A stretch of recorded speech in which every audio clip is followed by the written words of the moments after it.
the biggest percentage of educated Ugandans literally don't move to UAE. The biggest percentage is in the UK. Being that the country is, made of few people, if let's say 50% of the country has gone to the UK, it means you have about 50% left. Now, if the 50% you have has children, it has like women, like grown people, all these people, and then it has this other like 30% that is semi-literate that have moved here. So you will have about maybe a 20% left back home.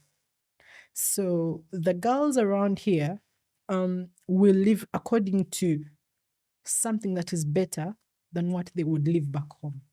Because apparently, let's say if I left Uganda and I had the potential of having, let's say, a boyfriend or a man that could give me, let's say, 1,000 dirhams. When I left Uganda at the level of 1,000 dirhams, when I come to Dubai, honestly, someone will not impress me with 1,000 dirhams. They will only impress me with more than 1,000 dirhams because I'm in Dubai, meaning my life is even going to be more expensive than it was in Uganda. Now, if a girl who came from Uganda, she ran away from college, she just came out from school, this girl has not even been given, let's say, 500 dirhams from Uganda. If she came to UAE and someone gave her 300 dirhams, I think that's okay for her. Remember, we are looking at a currency. We are looking at currency differences. I'm not sure of the Nigerian currency, the exchange rate, but I think it's better than the Ugandan UAE rate. Okay. So when you look at 1,000 dirhams, and it's close to an equivalence of 1 million in Ugandan money. So if a Ugandan girl has a man here who can give her, let's say, 300 dirhams, and for her 300 dirhams can do something back home for her, well, I feel like she's not being cheap according to her standards. Yeah. It's actually okay. And then I've seen a category of Ugandan girls that are apparently attacking these girls that are dating Nigerian men, citing they're cheap, they're sleeping with these men, and I think someone talked about something like still something related to being cheap and all these things. And when I look at those girls talking, apparently I would support this Ugandan girl dating a Nigerian that apparently supports her, because some of these girls don't have jobs, they don't have a visa. Someone is trying to help them out. They're being beaten. Pardon? They are being beaten. The ones that are being beaten, they don't know what state these other girls are in, So some girls will say, okay, fine, some may have jobs. And they'll be attacking these ones because they're dating Nigerian guys. And then they're like, you're dating these Nigerians, why are you dating them? You'd rather come and get a job. Sometimes you don't know someone's story. Dubai is a funny place. When we all come in, we all assume you're going to get a job. We all came in different ways. Some people came from the beginning, it was straight. They made it out. When some people came, things didn't work out as expected. So some of these girls are stranded. They meet a guy. He's literally okay with paying for where she sleeps. He pays bills. He buys meals. He takes care of her generally. I mean, some of these guys have actually helped these girls secure visas. So honestly, this Ugandan girl that is trying to, how should I even call the word? The one attacking these girls, apparently one maybe has a job. It doesn't have like some of the best jobs, okay? So you find this girl, yes, she may have a job, okay, fine. But this same girl sometimes is actually dating a Ugandan man that is apparently married. So she's a side chick in Dubai. And being bitter about a Ugandan girl who is dating a Nigerian man somewhere. I understand, usually most of them, they'll say they have wives back home, but if I don't know, then it's not my problem. Yeah, your own is say whatever you want to say, but don't be insulting.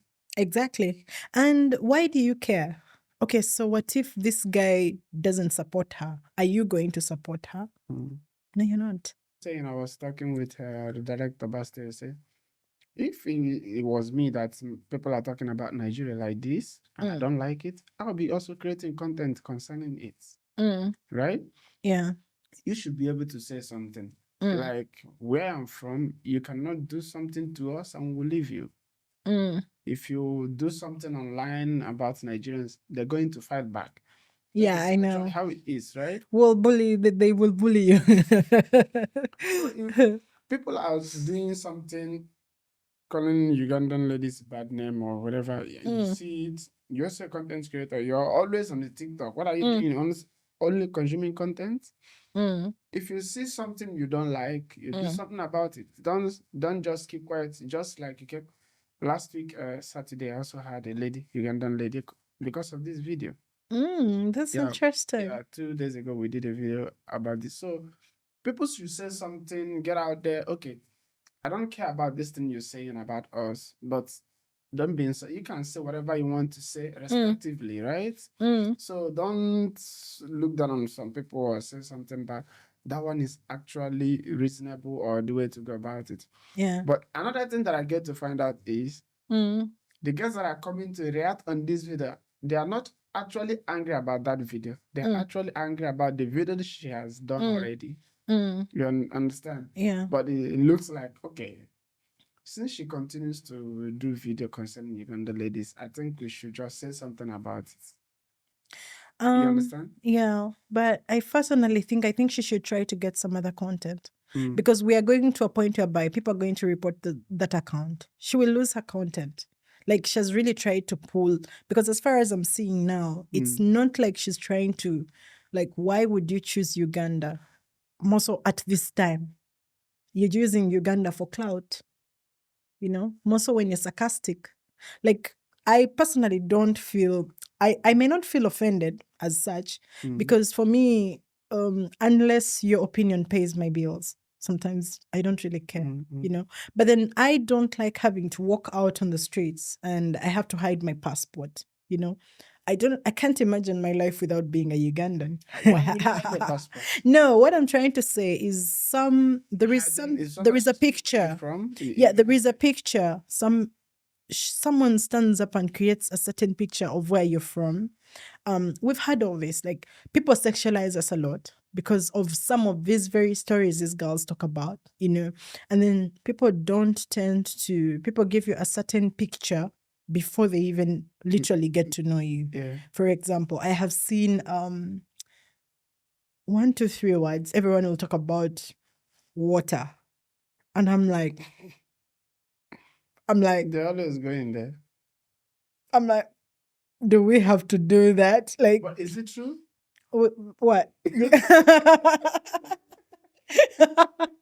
No, it's something I'll say. It's like, I think it's how we are. Why do you think Nigerian men love Ugandans? Love Ugandan girls. Personal, like on a personal point of view, fire and fire usually don't tend to mix. Okay. And we are talking, most people actually are looking at Nigerians and Ugandans just, on the current thing, because I think we have social media now. But I grew up in a place where we had so many Nigerians marrying Ugandans in my own family. Like, I have cousins right now here in Dubai. One of my cousin sisters is here and she has a Nigerian. Back home, I know a couple, like a distant aunt, who is married to a Nigerian. They have kids. Like, social media we'll get to know. We just got to know it now. People that are not on social media, they don't bother about what we're bothering about. Yeah, but like the thing is, it has been there. Like, people have literally, and not even just Nigerians. I think growing up, there is something I used to see so much. Like, different people used to come and try to marry from Uganda. But I will go back to my question. I want to know, why do you think Nigerian men or West African men love Ugandan ladies? Yes, I need to know. Okay. I need to know. You as a West African, what would you say? Then I think I'll add on what you have to say. Yeah. Yeah, you're West African. Yes. For you, would you want to marry from Uganda? I've not had the experience of dating a Ugandan lady. So you cannot really justify. Yes. Okay. So I personally have dated West Africans. I've actually dated outside my nationality and even race. But one thing that I learned, like, because you hear what people have to say, and sometimes when you interact with Nigerian ladies yourself, when you see them on a personal level, sometimes you weigh and you're like, oh, we are different in this way. Now, I think the first thing will be sometimes fire and fire cannot be together.